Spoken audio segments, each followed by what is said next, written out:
Assalamualaikum warahmatullahi wabarakatuh. Di sini saya akan menjelaskan langkah-langkah untuk menyusun laporan laba rugi.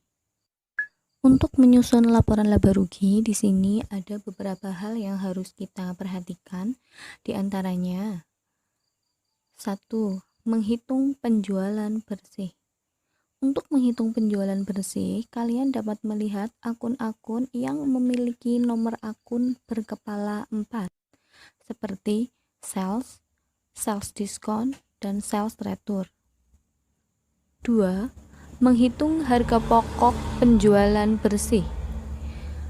Untuk menghitung harga pokok penjualan bersih, kalian dapat melihat akun-akun yang memiliki nomor akun berkepala 5, seperti cost of merchandise sold dan purchase discount. 3. Menghitung laba kotor.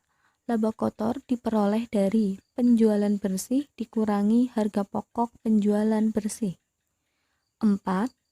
Menghitung beban usaha. Untuk mengetahui beban usaha, kalian dapat melihat akun-akun yang memiliki nomor akun berkepala 6. 5. Menghitung laba usaha. Laba usaha diperoleh dari laba kotor dikurangi total beban usaha. 6. Menghitung pendapatan di luar usaha. Untuk mengetahui pendapatan di luar usaha, kalian dapat melihat akun-akun yang memiliki nomor akun berkepala 8. 7. Menghitung beban di luar usaha.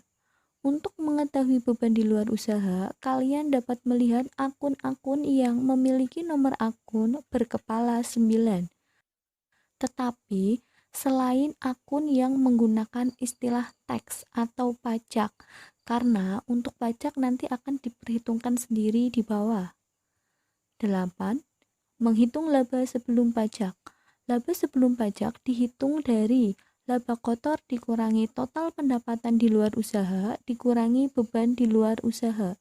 Jadi, kalian hitung dulu pendapatan di luar usaha dikurangi beban di luar usaha, kemudian hasilnya baru dikurangkan pada laba kotor. 9.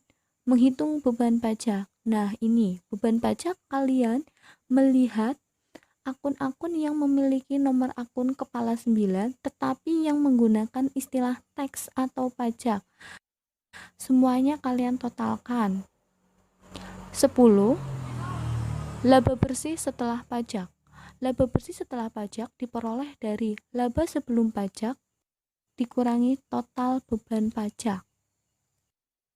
Langkah penyusunannya, pertama, menghitung pendapatan bersih atau penjualan bersih. Seperti yang telah disebutkan di atas, bahwa untuk menghitung penjualan bersih, kita harus melihat akun-akun yang memiliki nomor akun berkepala 4. Ya, di sini sudah ditampilkan bahwa ada sales 13.458.430.000 rupiah. Kemudian ada sales diskon dan sales return.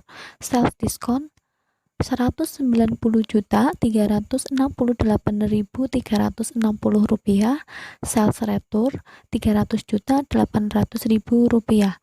Kenapa sales diskon dan sales return di sini diberi tanda kurung? Karena saldo normalnya adalah debit sehingga diberi tanda kurung. Kemudian ditotalkan, totalnya menjadi 491.168.360 rupiah. Jadi untuk menghitung penjualan bersih di sini total sales dikurangi dengan total sales diskon dan sales return, maka ketemu hasilnya 12.967.261.640 rupiah. Ini adalah net sales atau penjualan bersih. Langkah selanjutnya, di sini kita menghitung cost of merchandise sold. Ya, seperti telah disampaikan sebelumnya, untuk menghitung harga pokok penjualan bersih, kita melihat akun-akun yang memiliki nomor akun berkepala 5. Ya, sebelumnya kita telah menghitung net sales atau penjualan bersih. Ya, sekarang kita menghitung Harga pokok penjualan bersih. Pertama, di sini ada cost of merchandise sold sebesar 10.550.336.000 rupiah. Kenapa ini diberi tanda kurung? Karena saldo normalnya adalah debit. Kemudian di sini ada purchase diskon sebesar 103.447.200 rupiah. Untuk menghitung harga pokok penjualan bersih, di sini kita mengurangkan purchase diskon pada cost of merchandise sold sehingga ketemu hasilnya 10.447.880.800 rupiah. Setelah diketahui penjualan bersih dan harga pokok penjualan bersih, kita dapat menghitung laba kotor. Nah, laba kotor dihitung dari penjualan bersih dikurangi dengan harga pokok penjualan bersih. Ketemu hasilnya 2.520.172.840 rupiah. Ini adalah laba kotor.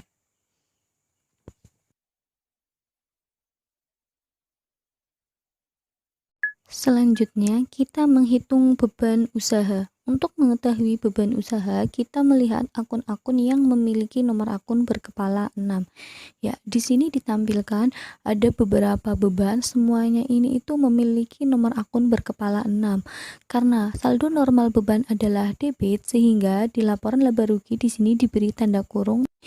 Jadi, semua beban usaha ini kita totalkan sehingga ketemu hasilnya 1.031.634.204 rupiah. Setelah diketahui total beban usaha, kita dapat menghitung laba usaha. Laba usaha dapat kita hitung dengan cara laba kotor dikurangi dengan total beban usaha. Maka hasilnya 1.488.538.636 rupiah. Ini adalah laba usaha. Selanjutnya kita menghitung pendapatan dan beban di luar usaha. Untuk pendapatan di luar usaha, kalian lihat akun-akun yang memiliki nomor akun berkepala 8. Untuk beban di luar usaha, kalian lihat akun-akun yang memiliki nomor akun berkepala 9 selain yang menggunakan istilah teks. Ya, di sini untuk pendapatan di luar usaha ini itu yang berkepala 8 ya. Ada interest income dan dividend income. Semuanya kita totalkan menjadi 61.204.540 rupiah. Kemudian untuk beban di luar usaha selain yang menggunakan istilah tax, di sini ada interest expense dan bank service charge. Karena saldo normalnya debit sehingga di laporan laba rugi di sini diberi tanda kurung. Oh ya, ada juga gain loss on sale of fixed asset. Ya, semuanya ini kita totalkan menjadi 50.494.296 rupiah.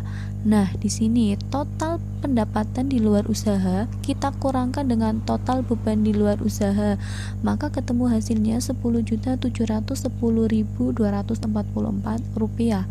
Setelah diketahui laba usaha dan total pendapatan dan beban di luar usaha, di sini kita dapat menghitung laba sebelum pajak. Dengan cara bagaimana? Dengan cara laba usaha dikurangi dengan total pendapatan dan beban di luar usaha.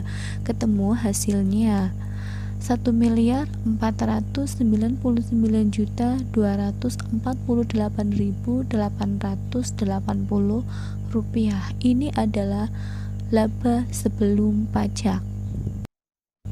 Selanjutnya kita menghitung laba setelah pajak.